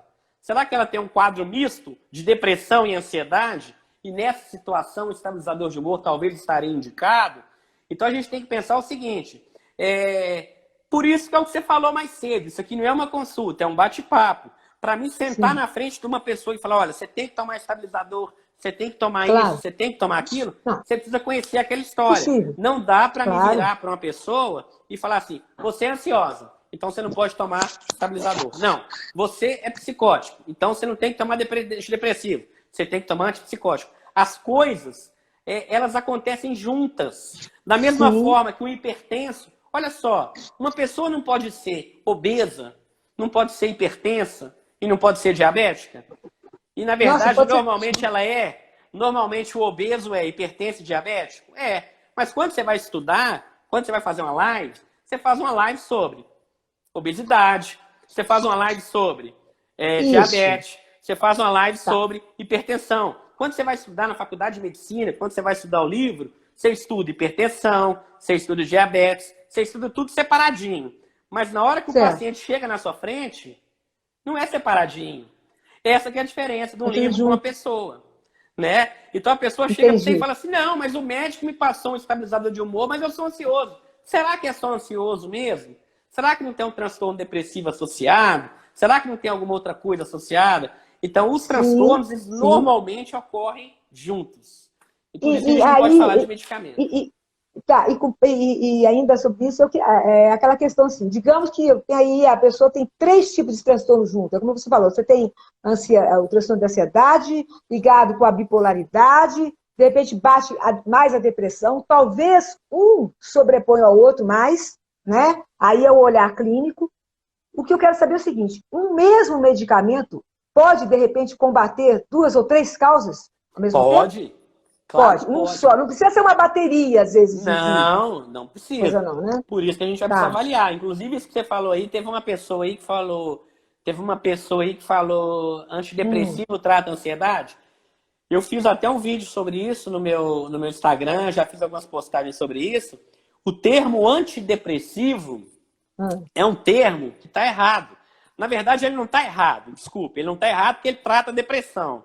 Mas é um termo que está incompleto. Porque antidepressivo não trata só depressão. Antidepressivo trata ansiedade, trata depressão, trata transtorno alimentar, trata compulsão, trata tanto de coisa. Anorexia. Anorexia. Acho que até anorexia, embora a anorexia... Né? Você acha que não entra, não? A pessoa deixou de comer... Ele pode entrar, mas não é... Quando a gente pega em termos de protocolo, ele pode ser um coadjuvante, mas não é o tratamento principal. Mas, enfim, a tendência num futuro, um futuro não muito longe, é inclusive o nome dos remédios mudarem, porque é o nome que gera confusão. A pessoa chega e fala assim, poxa, mas eu não tenho depressão, o médico me passou antidepressivo, mas eu não tenho depressão. Ele não trata só depressão, ele trata uma série de coisas. E só para finalizar, teve uma pessoa que falou aí também que antidepressivo pode piorar a ansiedade. Normalmente, nas fases iniciais do tratamento, as primeiras 2 semanas, o medicamento ele pode sim ter uma piora, tá? Mas essa piora, a gente consegue controlar ele em consultório. Seja fazendo algumas associações, ou seja começando com doses mais baixas. E normalmente é uma piora leve. A pessoa fica mais assustada com essa piora é quando ela não sabe. Quando ela tem em mente que é uma piora transitória, que é uma piora que vai passar, normalmente essa pessoa ela consegue lidar bem com isso. Ah lá, pode tratar enxaqueca, com certeza. Sim. Tem Agora, antidepressivo que é indicado. Sim, Tem antidepressivo que é indicado para cefaleia, inclusive enxaqueca. Tudo isso. Então, que assim, é a TPM e tudo, né? Você se referir a um medicamento como antidepressivo não está errado, mas está incompleto. Mas aí eu entro naquela história. E antes, só respondendo aqui, com tanta gente que depois perguntou de novo aqui do café se faz mal ansioso. Olha, completando o que o doutor falou. Por exemplo, eu estou citando um exemplo. Eu adoro café. Eu acho que depende também muito do organismo, né, doutor? Porque, por exemplo, não me tira o sono, mas não me tira o sono. E quando precisa ser, eu acho que é a cuca, né? A gente diz assim, preciso de alguma coisa para eu continuar um pouquinho mais acordado. Digamos, eu tomo café. Ao mesmo tempo, se eu tomar o café e quiser dormir, eu durmo. Então, eu acho que também varia muito da questão do organismo da pessoa. Ainda até isso tem que ser levado em consideração, concorda? Não é simplesmente falar que vai deixar, vai piorar ou não.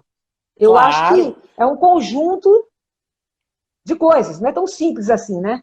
Para mim, pelo menos, não faz mal. Até então, né? Olha lá, essa última pessoa que comentou ali foi aqui, fantástico o que ela falou, né? Cadê? Calmante Onde ela seria está? mais para crise, antidepressivo que trataria. É mais ou menos isso mesmo. Em relação ao café, eu acho que... Aí, tem gente falando que ajuda, tem gente falando que não. É o que eu te falei. Não dá para a gente resumir numa frase. Café faz mal ou não. A gente vai ter que levar em conta o padrão de consumo. Qual que é o padrão de consumo? Por quanto tempo toma? A quantidade. Então, assim, de um modo geral... grosseiramente falando, de uma forma grosseira, uma pessoa ansiosa que toma muito café, ela tem uma tendência a piorar. Mas isso é de uma forma grosseira. A gente vai precisar... Por isso que eu tô no chá, ó. A gente vai precisar individualizar isso. Não dá para você fazer uma afirmativa certeira em relação a isso. E uma coisa que eu queria responder aqui, essa Kit Dias Ferreira. No caso, uma pessoa que não houve melhora nenhuma com nenhum antidepressivo e piorou demais a ansiedade. E agora? Olha, a gente nunca pode falar que não tem jeito. Olha, você não tem jeito, vai embora que você não tem jeito. Todo mundo tem jeito, tá? Claro que vai ter pessoas que são mais difíceis, pessoas que são mais fáceis. Agora, uma coisa que é muito comum e que eu já fiz um vídeo no meu Instagram sobre isso também, a pessoa já tomou vários antidepressivos. A pessoa fala, olha, igual ela falou, eu já tomei vários remédios e remédio nenhum funcionou para mim. Mas quando a gente vai olhar, essa pessoa muitas vezes ela tomou os remédios por um tempo inadequado, por um tempo curto, ou parou, ou muitas vezes, o que é mais comum ainda, ela tomar numa dose inadequada. Então, uma associação que eu gosto de fazer é o seguinte: imagina uma pessoa que está com febre. Você está com 40 graus de febre. Aí você vai lá e toma 10 gotas de dipirona. Aí você fala assim, a dipirona não funciona para mim. Aí você troca para paracetamol. Aí você toma mais 10 gotinhas de paracetamol. Aí você fala, paracetamol não funciona para mim. Aí você troca para ibuprofeno, mais 10 gotas. Já tomei paracetamol, já tomei dipirona, já tomei ibuprofeno. Nenhum remédio corta minha febre. Mas a hora que você vai ver, todos eles foram em doses baixas. Então, a gente precisa levar em conta. A gente precisa levar em conta o tempo e a dose. E aí sim, se a pessoa já tomou o remédio numa dose máxima, numa dose legal, e mesmo assim não está funcionando, aí a gente pode pensar em fazer combinações. Por exemplo, uma combinação que a gente faz muito, que costuma dar certo, é combinar antidepressivo com estabilizador de humor. Mas como eu estou falando aqui de uma forma geral. Por isso que o tratamento ele tem que ser individualizado. Aqui, inclusive, a Sampaio, Renata Sampaio, em caso que não há melhora, deve ser aumentada a dose. É isso que você está falando, né? Não é questão, às vezes, de aumentar a dose, talvez até a combinação do tipo de medicamento, né? Também, ou às vezes aumentar, mas aí você vai ter que saber qual remédio que ela está tomando, qual a dose que ela está tomando, se ela tem uma contraindicação ou não. Por isso que a gente precisa avaliar. cada caso há um caso. Antidepressivo, olha só. sim, a falta de concentração, igual estão falando aí, ela pode ser um sintoma. Inclusive, um dos sintomas, inclusive estão descritos, um dos sintomas, tanto da ansiedade quanto da depressão, é um prejuízo cognitivo. O que é a cognição? A cognição é a forma como a gente vê o mundo e a gente interpreta o mundo. A velocidade que a gente pensa, a velocidade que a gente raciocina, a nossa memória, a nossa atenção, a nossa concentração. Uma depressão, ela mexe com isso. Então, se a pessoa está deprimida e está tendo falta de concentração por conta da depressão, na hora que eu trato a depressão, a concentração melhora. Se for por conta de uma ansiedade, a mesma coisa. Entendi. E com relação... O assunto não para, né, cara? Eu paro, não para, não. E, bom, vamos lá. Eu acho importante também falar um pouquinho... Essa Kesliane Lima... Ô, Kesliane, você consegue sim achar atendimento no SUS, sim. Você consegue achar sim. Essa Kesliane é de qual cidade? Pergunta ela. Depois você pergunta pra qual cidade que ela é. De quem? Quem que é essa? Quem que é essa? É a... Deixa eu ver aqui. Kesliane Lima. Triste para quem se trata pelo SUS. Sem medicamento, não sei o quê. Nossa! Pode falar aí, doutor, que você vai falar sobre isso que ela colocou. No SUS tem sim tratamento. Tem tratamento sim no SUS. Tem sim. Inclusive o doutor Bruno... Ela é de Minas, eu não sei se ela é de Minas, de onde que ela é. Inclusive o doutor Bruno, para você ter uma ideia, ele também medica pelo SUS. E adora, sim, né, doutor Bruno? Você já falou isso. E ainda gosta. Isso, eu trabalho em Três Marias. Eu sou de Belo Horizonte, mas eu atendo também em Três Marias pelo SUS. Adoro trabalhar no SUS. Amo o SUS, gosto demais do SUS. Bom, aí, realmente, gente, a gente vai ter que terminar, não tem jeito, é o que eu te falei, acaba virando uma coisa. A minha vontade, sinceramente, era de ficar, e eu tenho certeza que a dele também, mas, né? Agora, uma coisa eu acho que é bom a gente tocar, para vocês, que muitos aqui com certeza têm filhos, né? Tem os pais, tal, aquela coisa. Em criança, porque houve essa pergunta, me mandaram aqui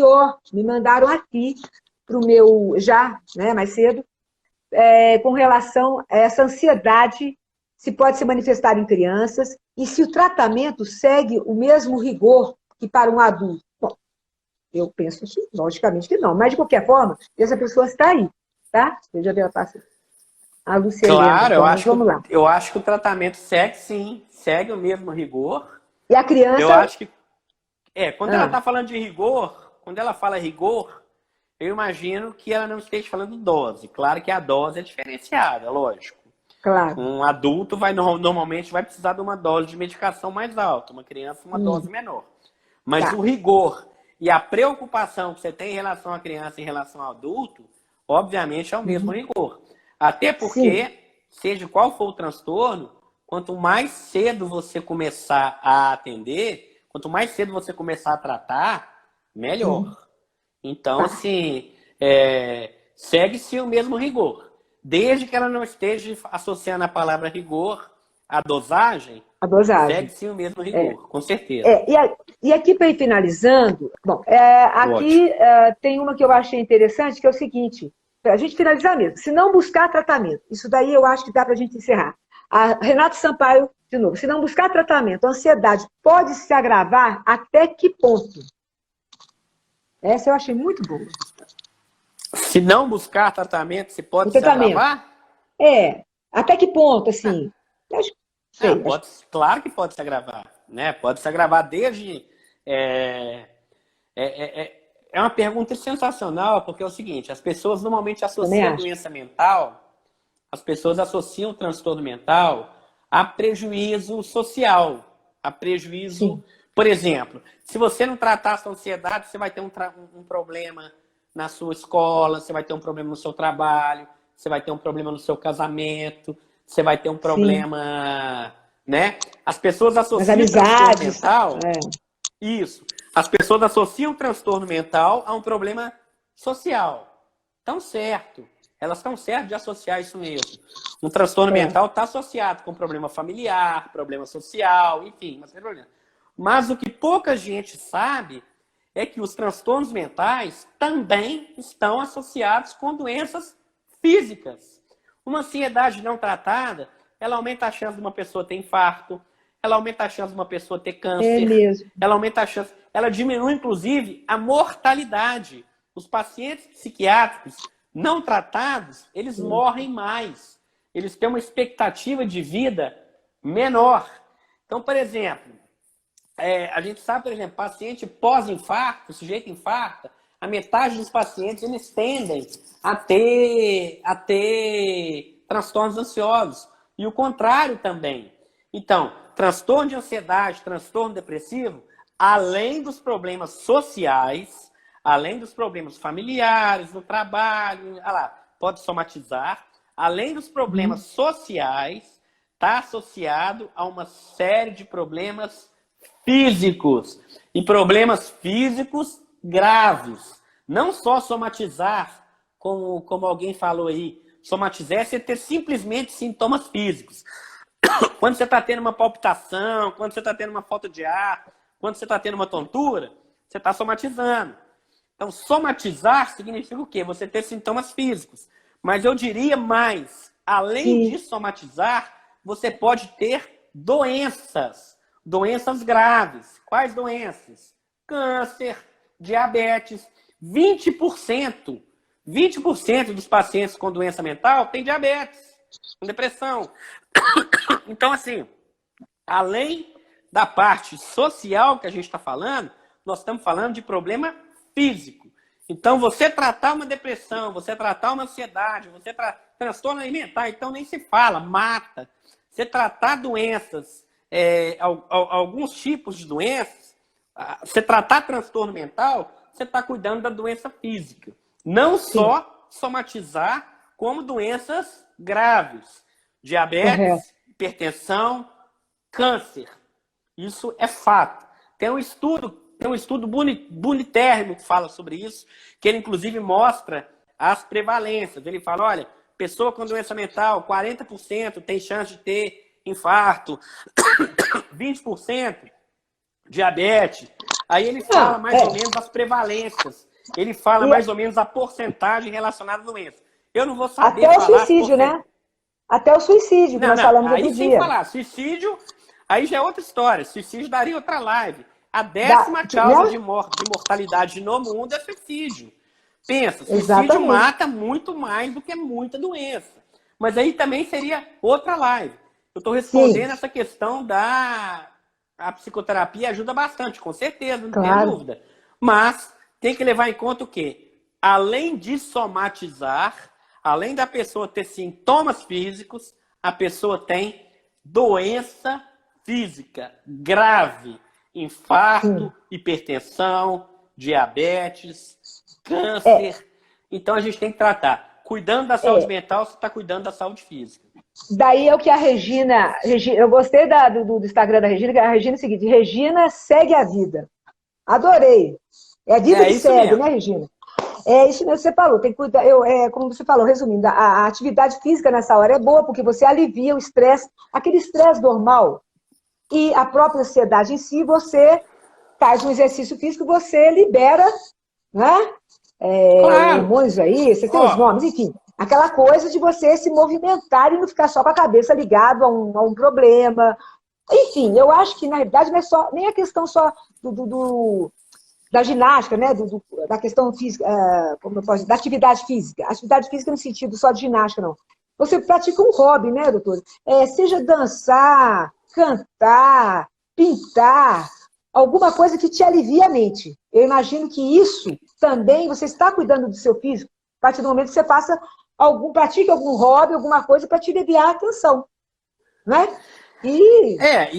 Assim, só para a gente finalizar, a gente percebe o quê? Quando a gente separa em tópicos, quando a gente fala ansiedade, depressão, não sei o quê, não sei o quê, não sei o quê, a gente está separando em tópicos a saúde mental.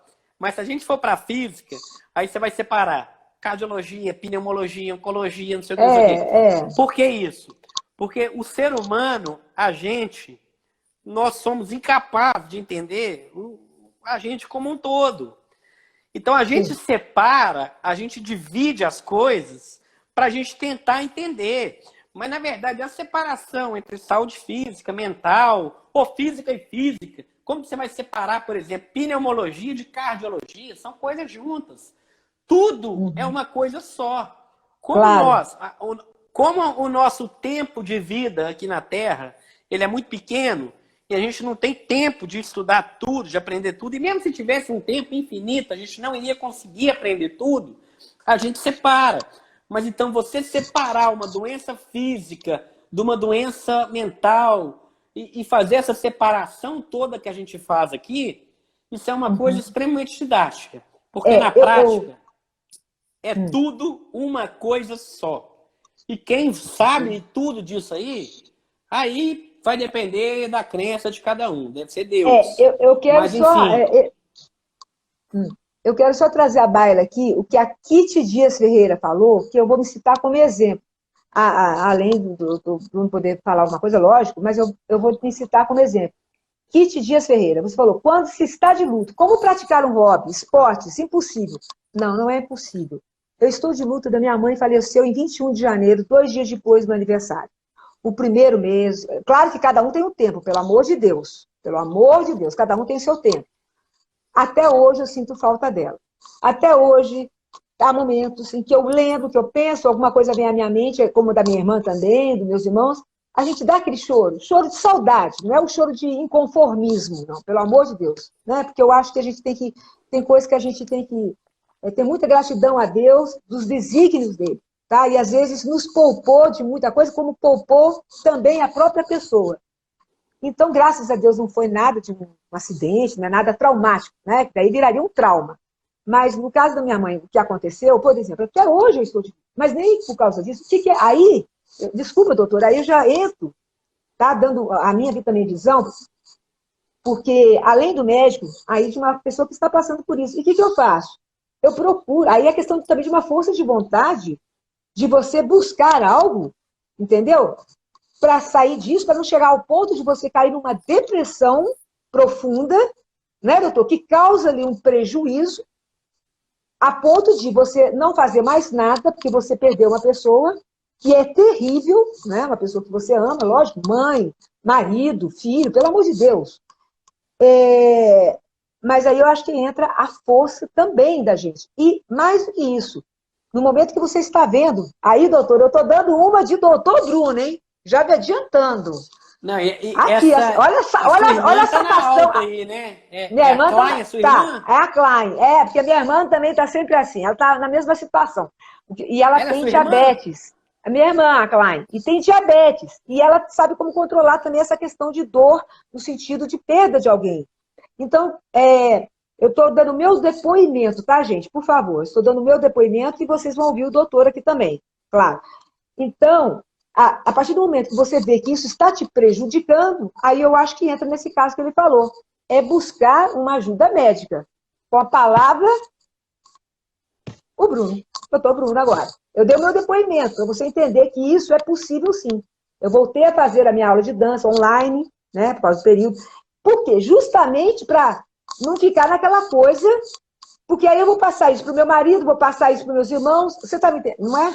Aí você acaba refletindo em todo mundo que está ao seu redor. Agora, claro. A sua vez. Eu acho que a perda, né? Na verdade, não só a perda, mas a vivência é uma coisa individual de cada um. Claro. Aí também daria um outro assunto. Outra live. Sobre luto. Sim, né? Existem as fases do luto e tudo mais. Tal. Eu perdi o meu pai também. Assim, para mim é pouco tempo, porque não tem um ano ainda. Então, assim, é difícil você perder uma pessoa que você gosta, uma pessoa que você ama. Embora aí tem a questão cada pessoa vivencia a morte de um jeito, né? Algumas pensam que acabou tudo, outras acham que é só uma passagem. Enfim, não vamos falar disso aqui, pelo amor de Deus, né?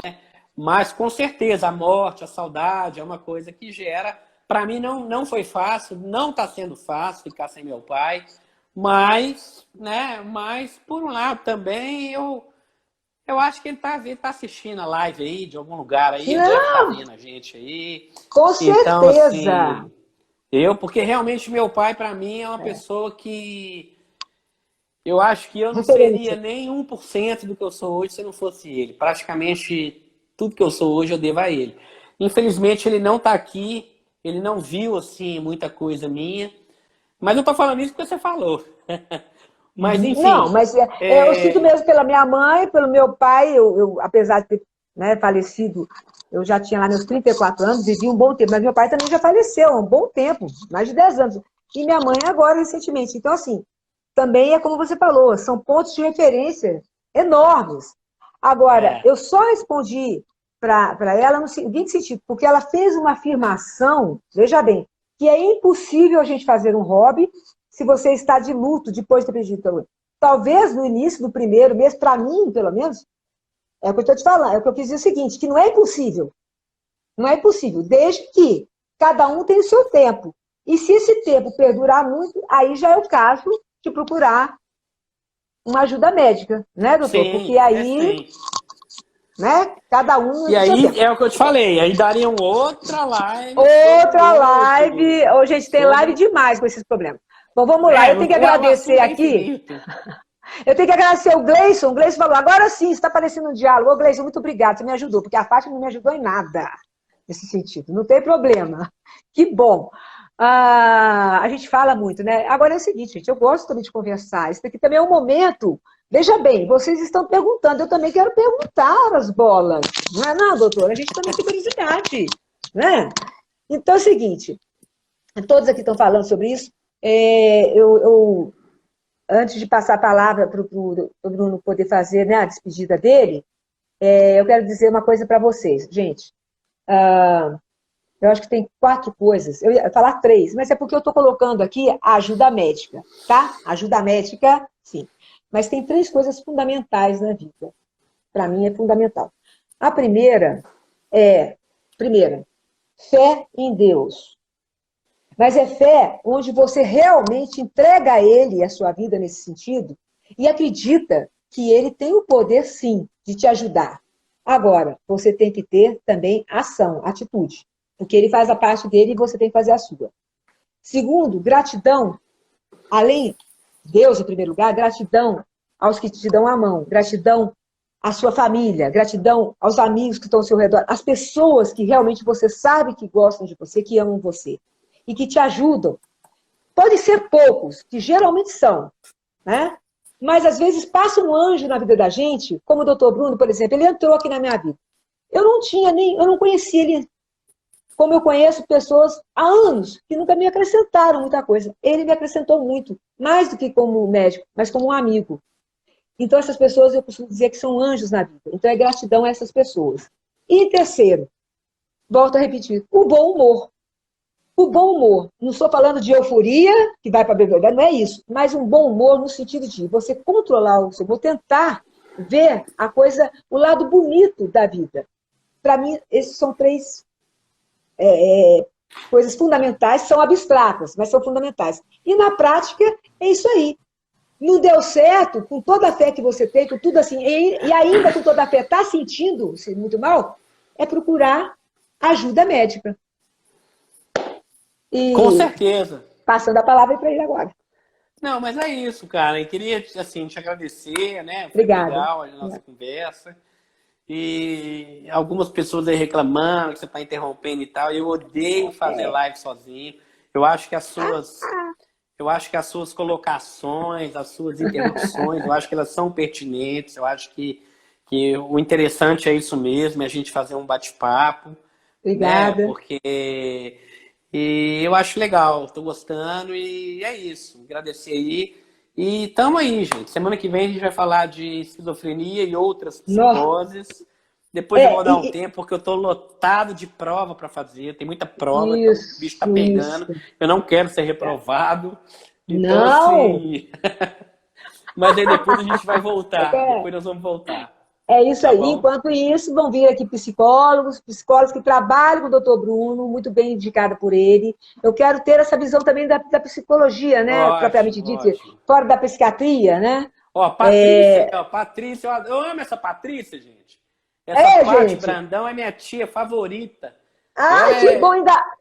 Eu amo essa dona mulher. Pati, então deixa eu falar uma coisa aqui, gente. Deixa eu fazer uma declaração de amor. Manda um beijo pra Pati aí pra mim. Eu vou mandar 1000 beijos pra Pati, mas é o seguinte, dona Pati, que é tia dele, ainda bem que você é tia, porque eu já tava ficando com ciúmes. Porque é o seguinte, quando eu gosto da pessoa, os meus amigos que estão aqui sabem disso. Eu amo e sinto ciúme, gente, não tem jeito, porque eu amo. Então, eu vou falar pro doutor Bruno como amigo. Eu amo você, sinceramente. É uma pessoa... Eu fico emocionada, porque... Não, mas estamos juntos. Mas olha só, então agora eu não sei como te agradecer. Sabe o que é? É que você está me ajudando a levar informação para as pessoas e isso me faz bem. E quando a gente encontra uma pessoa que tem empatia, empatia é uma coisa impressionante como é importante. A empatia que eu tenho com o Bruno, que agora é meu amigo Bruno, além de ser o doutor Bruno, é uma empatia muito grande, e isso é muito gostoso quando você realiza um trabalho, leva alguma coisa para o outro, através de uma pessoa que entende você e que fala a mesma língua e consegue perceber isso. Isso é muito gostoso. Então, eu tenho que agradecer muito, Bruno, a sua presença, com essas quedas ele deixa cair do celular, ele deixa cair do sei o quê, ele abaixa em cima, enfim. O celular dele é que tem problema. O celular dele tem de tudo. Meu celular tem de tudo. Todos os tubos. Mas então, Karen, mas ele está aqui.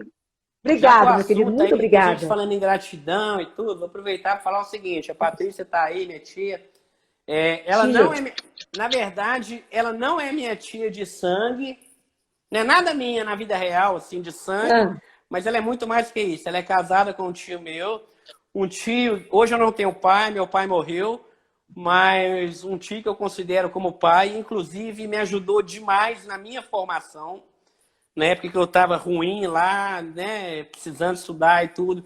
Esse tio meu, que nem liga muito para mim hoje, mas tá lá, é marido dela. Ele é mais presente, inclusive, do que ele. Mas assim, ele chama Juliano, Patrícia, são pessoas fenomenais na minha vida, que assim, eu não seria 1/10 do que eu sou hoje se não fossem eles. Mas é isso aí. Semana que vem nós estamos aí de novo e a palavra é gratidão.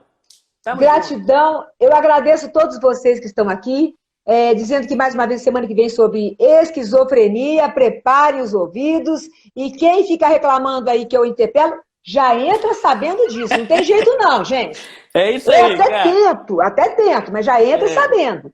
Combinado. E outra coisa, sigam o Instagram, @BrunoPsiquiatra. Por gentileza, por caridade, o meu também, tá? Por favor. Eu sei que ele que é o mestre, mas eu vou procurar levar sempre isso para vocês. Então, @Karen Vorcaro, tá aí. E o YouTube dele é o mesmo, né? Bruno Psiquiatra. E o meu, de Corpo e Alma, com Karen Vorcaro, onde se fala de empreendedorismo e da cuca, olha, do bem, da saúde física, mental e tudo mais, tá bom? E é isso aí, querido. Olha, um beijão pra vocês. Vamos fazer aquele print. Eu vou pôr até um negocinho aqui pra decorar. Vamos ver se consegue. Você consegue tirar um print? Aqui, ó. Cheio de coração no meu rosto. Olha aqui, gente. Olha quanto coração. Deixa eu tirar um print aqui.